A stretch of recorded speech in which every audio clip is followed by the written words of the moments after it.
Welcome to Neuro-Mind, a joyful, inclusive podcast that celebrates what happens when curiosity meets passion. Each episode invites a neurodivergent or neurotypical guest to deep dive into their special interest. Whether it's football, Lego, creative writing, Madonna, or in today's case, the hopeful, exploratory universe of Star Trek. The long-running science fiction drama set in the future following starship crews as they travel the galaxy and encounter new civilizations. Inspired by Mastermind, but without any of the pressure, spotlights, or performance anxiety. Neuro-Mind is all about pride, passion, and the incredible things our minds can do when we're truly interested.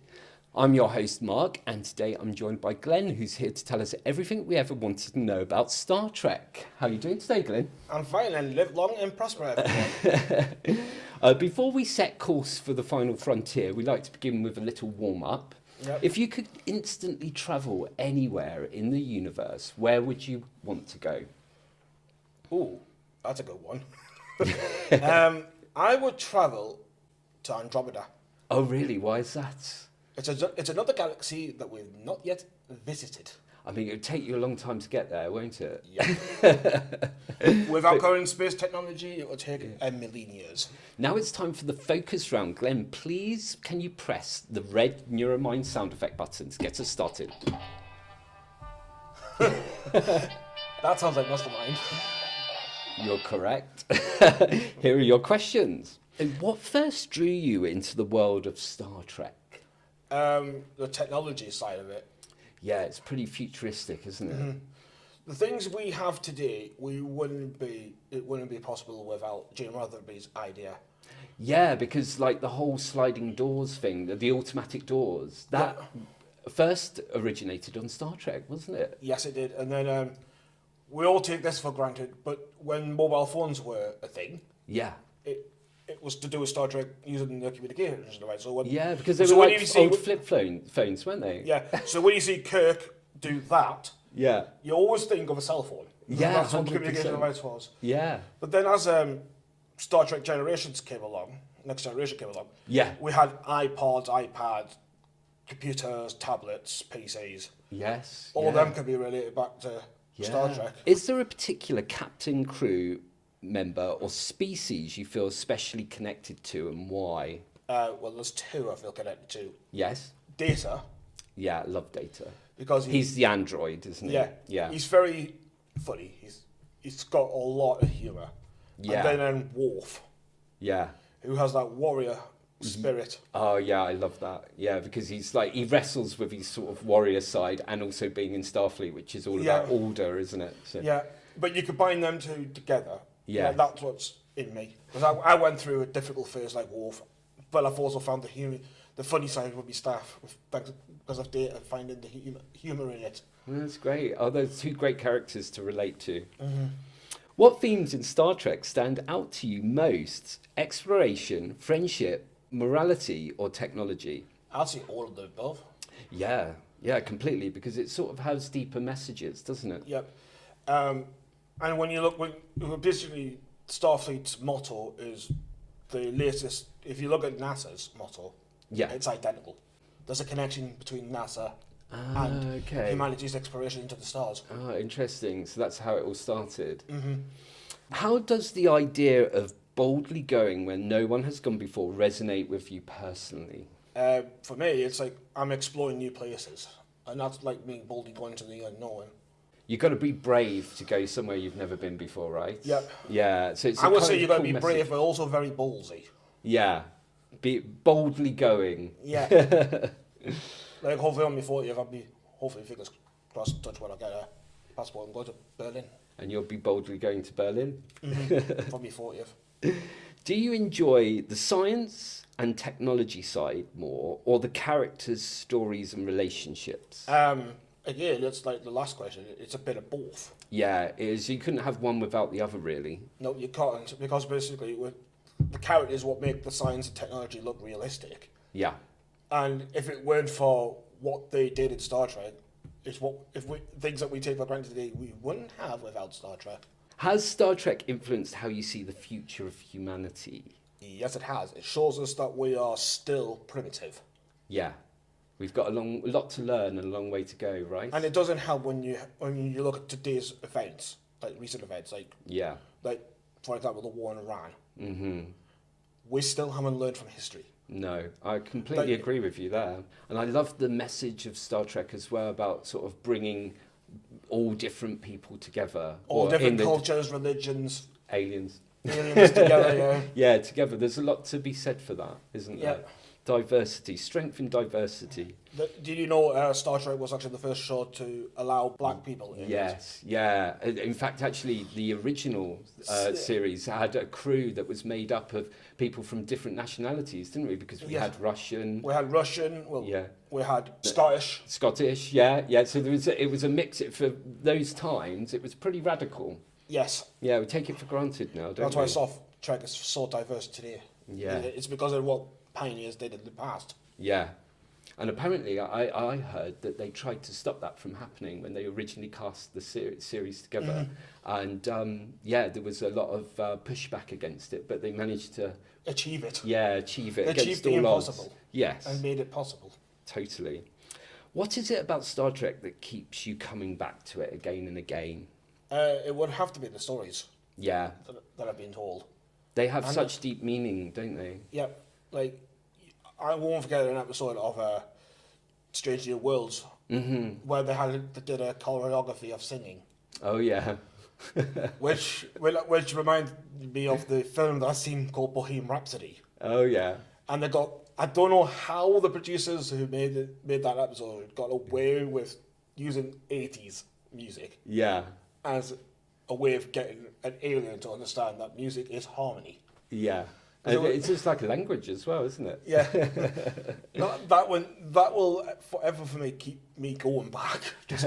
So you've watched that episode a few times, I imagine. Yeah.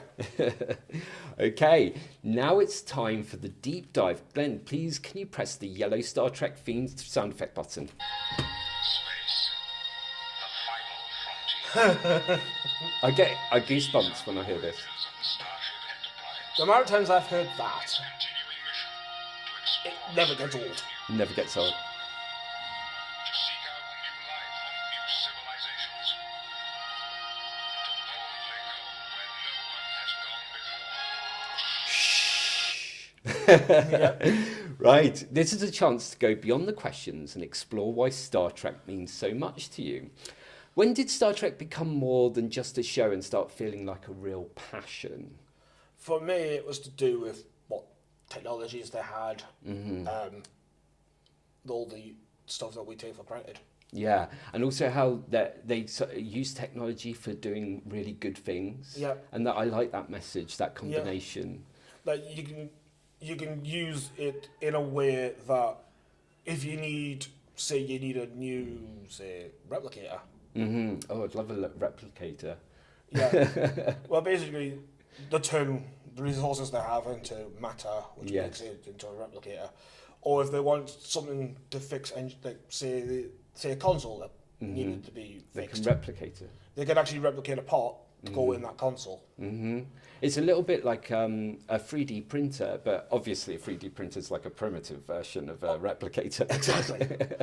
You see, that's another thing that we take for granted. If it were for Star Trek introducing replicators in DS9, we wouldn't Voyager have 3D printers. And the Next Generation, we wouldn't be here. Exactly. And also, the other thing, Hull Suites are what we have for primitives is the cinema. Yeah.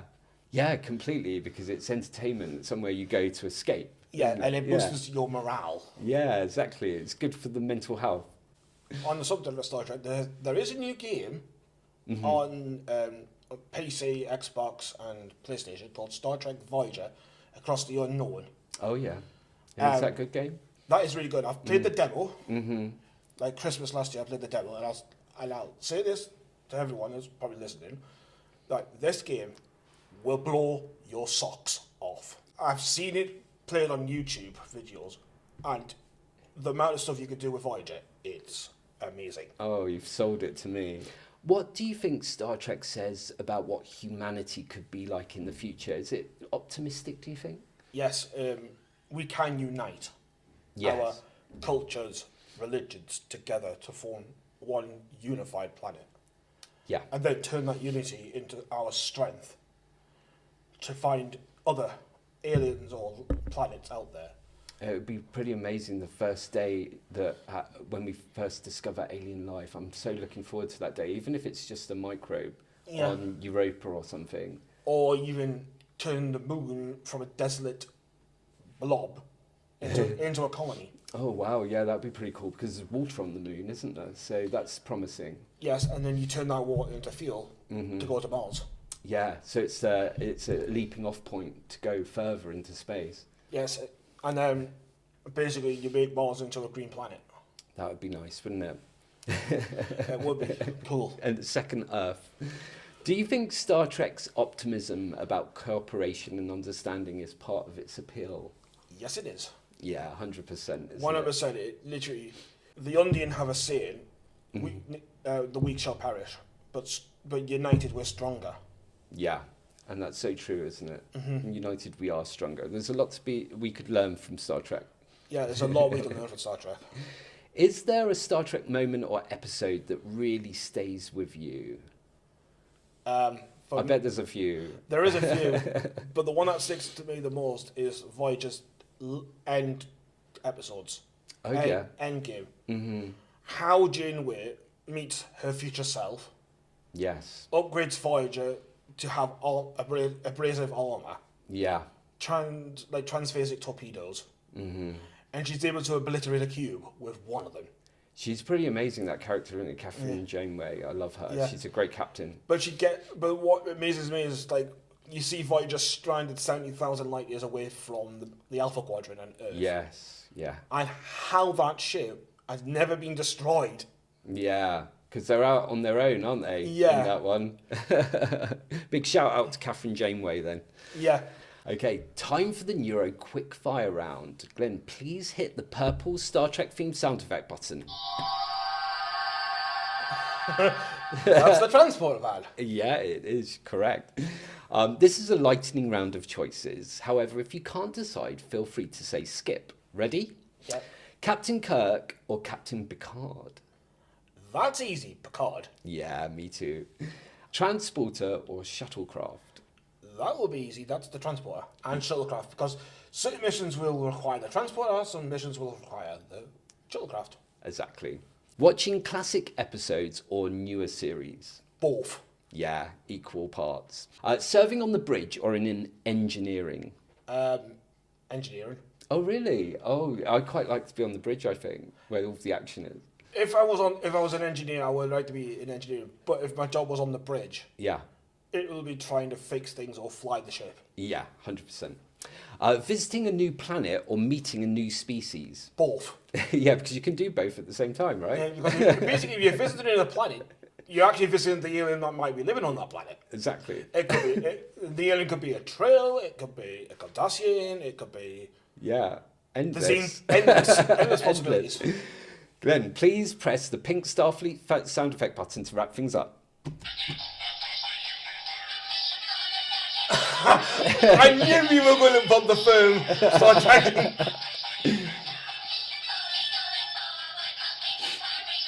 Fun fact, that was the first single I ever purchased. How sad is that? I think you picked the perfect song for that.